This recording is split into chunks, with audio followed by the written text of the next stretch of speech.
ನಮಸ್ಕಾರ, ನ್ಯೂಸ್ 26ಗೆ ಸ್ವಾಗತ.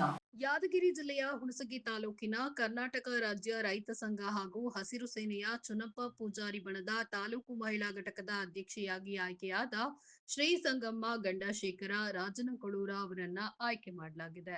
ರಾಜ್ಯ ಪ್ರಧಾನ ಸಂಚಾಲಕರಾದ ಶ್ರೀ ನಾಗಯ್ಯ ಸ್ವಾಮಿ ದೇಸಾಯಿ ಗುರು ಹುಣಸಗಿ ಅವರ ನೇತೃತ್ವದಲ್ಲಿ ಆಯ್ಕೆ ಮಾಡಲಾಗಿದೆ. ಜಿಲ್ಲಾ ಕಾರ್ಯಾಧ್ಯಕ್ಷರಾದ ರಾಜಶಂಕರ ದೇಸಾಯಿ, ತಾಲೂಕು ಗೌರವಾಧ್ಯಕ್ಷರಾದ ಶಂಕರನಾಯಕ್ ಜಾಧವ್, ತಾಲೂಕು ಪ್ರಧಾನ ಕಾರ್ಯದರ್ಶಿಯಾದ ಅಮರೇಶ್ ಗೌಡ ಬಿರಾದರ, ಕೊಡೇಕಲ್ ಹೋಬಳಿ ಅಧ್ಯಕ್ಷರಾದ ದ್ಯಾಮಣ್ಣ ಗೊಜ್ಜಾಲ್, ರೈತ ಮುಖಂಡರಾದ ಮಲ್ಲನಗೌಡ ಅರಕೇರಿ ರಾಜನಕೊಳೂರ, ರೈತ ಮುಖಂಡರಾದ ಮಲ್ಲನಗೌಡ ಪಾಟೀಲ ದೇವಪುರ ಜೆ, ರೈತ ಮುಖಂಡರಾದ ಅಮಣ್ಣ ದೇವಪುರ ಜೆ, ರೈತ ಮುಖಂಡರಾದ ಬಸವರಾಜ್ ಜಡಜಲಿ ಬಲಶೆಟ್ಟಿಹಾಳ ಇತರರು ಉಪಸ್ಥಿತರಿದ್ದರು. ವರದಿ ರಾಜಕುಮಾರ್ ರಾಠೋಡ್, ನ್ಯೂಸ್ 26 ಕನ್ನಡ, ಯಾದಗಿರಿ. ಕರ್ನಾಟಕ ರಾಜ್ಯ ರೈತ ಸಂಘಕ್ಕೆ, ಕರ್ನಾಟಕ ರಾಜ್ಯ ರೈತ ಸಂಘಕ್ಕೆ. ಈ ನಮ್ಮ ಕರ್ನಾಟಕ ರಾಜ್ಯ ರೈತ ಸಂಘ ಹಾಗೂ ಹಸಿರು ಸೇನೆಯ ನಮ್ಮ ಚುನಪ್ಪ ಪೂಜಾರಿ ನಮ್ಮ ರಾಜ್ಯಾಧ್ಯಕ್ಷರಾದ ಚುನಪ್ಪ ಪೂಜಾರಿ ಅವರ ನೇತೃತ್ವದಲ್ಲಿ ಹಾಗೂ ನಮ್ಮ ಶಶಿಕಾಂತ್ ಗುರೂಜಿ ಅವರ ನೇತೃತ್ವದಲ್ಲಿ ನಮ್ಮ ಕರ್ನಾಟಕ ರಾಜ್ಯ ರೈತ ಸಂಘ ಹಸಿರು ಸೇನೆ ಸದಾ ರೈತರ ಸೇವೆಯನ್ನು ಮಾಡುತ್ತಾ ಮುನ್ನುಗ್ತಾ ಇದೆ.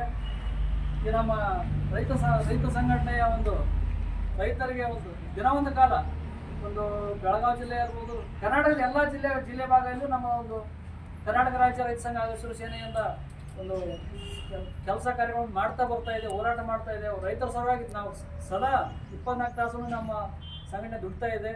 ಆದ ಕಾರಣ ನಾವು ನಮ್ಮ ಸಂಘಟನೆಗೆ ಬಂದಿರುವಂಥ ಸಹೋದರಿಗೆ ನಾವು ಹೇಳೋದಿಷ್ಟೇ, ಸಹೋದರ ಇರ್ಬೋದು ಮತ್ತು ಸಹೋದರಿ ಇರ್ಬೋದು, ನಾವೇನು ಹೇಳೋದಪ್ಪ ಅಂತಂದ್ರೆ, ನೀವು ಬಂದದ್ದು ನಮಗೆ ಹಾನಿ ಬಲ ಬಂದಂಗೆ ಅಂತೇಳಿ ನಾವು ಯಾಕಂದ್ರೆ ನಮ್ಮ ಭಾಗದಾಗ ಸ್ವಲ್ಪ ಮಹಿಳಾ ಘಟಕ ಮಾಡೋದು ಭಾಳ ಕೊರತೆ. ಈ ನಮ್ಮ ಸಂಘ ಮಕ್ಕಳು ಬಂದಾರಂತ ನಮ್ಗೊಂದು ಎಲ್ಲರೂ ನಮ್ಮ ಮಹಿಳೆಯರು ಎಲ್ಲ ನಮ್ಮ ಸಹೋದರರು ಬಂದದ್ದು ನಮ್ಗೆ ಭಾಳ ಖುಷಿಯಾಗಿದೆ.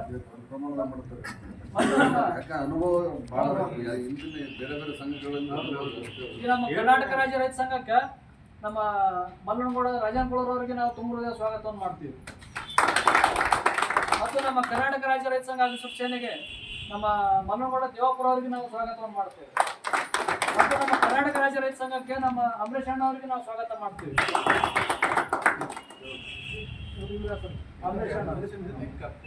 ನಮ್ಮ ಕರ್ನಾಟಕ ರಾಜ್ಯ ರೈತ ಸಂಘಕ್ಕೆ ನಾವು ವೆಂಕಪ್ಪ ಅವರಿಗೆ ಸ್ವಾಗತ ಮಾಡ್ತೀವಿ. ಕಾರಣ ಏನಂದ್ರೆ, ನಾವು ಅಲ್ಲಿ ಆಗಲೇ ಹೇಳಿದೆ, ನಾವು ಎಲ್ಲರೂ ಸೇರಿ ರೈತ ಒಳ್ಳೆ ಮಾಡುವಂಥ ಕೆಲಸ ನಾವು ಮಾಡೋಣ. ಅದು ಇನ್ನೊಂದು ವಿಶೇಷ, ಎಲ್ಲ ಸಂಘಟನೆ ಬೇರೆ, ನಮ್ಮ ಸಂಘಟನೆ ಏನಪ್ಪ ಅಂತಂದ್ರೆ ನಮಗೆ ಒಂದು ಯಾವುದೋ ಪೂರ್ವಜನ ಪುಣ್ಯ ಅದ. ಹಾಗಾಗಿ ಒಂದು ನಮ್ಮ ಸಂಘಟನೆಗೆ ಮೂಡ್ಕೊಡೋರು ಕೇಳಿದ್ರು ನೋಡಿದ್ರು ಸರ್, ಅವ್ರದ್ದು ಶ್ರೀರಕ್ಷೆ ಭಾಳ ಅದ ನಮ್ಮ ಸಂಘಟನೆ. ಮೊನ್ನೆ ಗುರ್ಲಾಪುರ ಹೋರಾಟದಲ್ಲಿ ನಾವೆಲ್ಲರೂ ಹೋಗಿದ್ದೀವಿ. ಆದ ಕಾರಣ ಮುಗಳಕೋಡ್ ಮಠದಿಂದ ಗುರ್ಲಾಪುರ ಹೋರಾಟಕ್ಕೆ 5,000 ರೈತರಲ್ಲಿ ತಗೊಂಡು ನಮ್ಮ ಸಂಘಟನೆ ಬೆಂಬಲ ಕೊಟ್ಟರು. ಆಮೇಲೆ ನಾಡಿನ ಮಠಾಧೀಶರು ಬಸವಾದಿ ಶರಣರು ಇರ್ಬೋದು, ನಾಡಿನ ಅರಗುರು ಚರಮೂರ್ತಿಗಳ ಆಶೀರ್ವಾದ ಸಂಪೂರ್ಣ ಬೆಂಬಲ ನಮ್ಮ ಸಂಘಟನೆಗೆ ಇತ್ತು. ಆದ ಕಾರಣ ನಾವು ಹೇಳೋದಿಷ್ಟೇ, ತಾವು ಮಹಿಳೆಯರು ಇನ್ನೂ ಹೆಚ್ಚಿನ ಸಂಖ್ಯೆಯಲ್ಲಿ ತಾವು ನಮ್ಮ ಸಂಘಟನೆ ತರ್ತೀರಿ ಅಂತ ಹೇಳಿದ್ರೆ ಅದ್ರ ಮೇಲೆ ಭಾಳ ನಮಗೆ ಭರವಸೆ ಐತಿ. ಮತ್ತು ಸಹೋದರರಿಗೆ ನಾವು ಹೇಳೋದಿಷ್ಟೇ, ನಮ್ಮ ರಾಜನಕೊಳ ಸಹೋದರ ಇರ್ಬೋದು, ಜಾಪುರ ಇರ್ಬೋದು, ಇನ್ನೂ ನಮ್ಮ ಎಲ್ಲರಿಗೂ ಇರ್ಬೋದು, ನಾವು ಸಂಘಟನೆ ಮಾಡ್ಲಕೈತೀವಿ ಅಂತಂದ್ರೆ ರೈತರೇ ಅವ್ರ ಹತ್ರ ಹೋಗಂಪ ನ್ಯಾಯ ಸಿಗುತ್ತಂತ ಒಂದು ಅವಕಾಶ ಎಲ್ಲರೂ ಬರ್ಲಕತ್ತಾರ.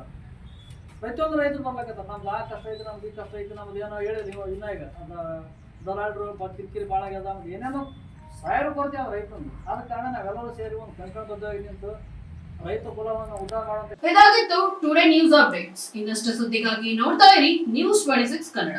ನಾವು ನಿಮ್ಮೊಂದಿಗೆ.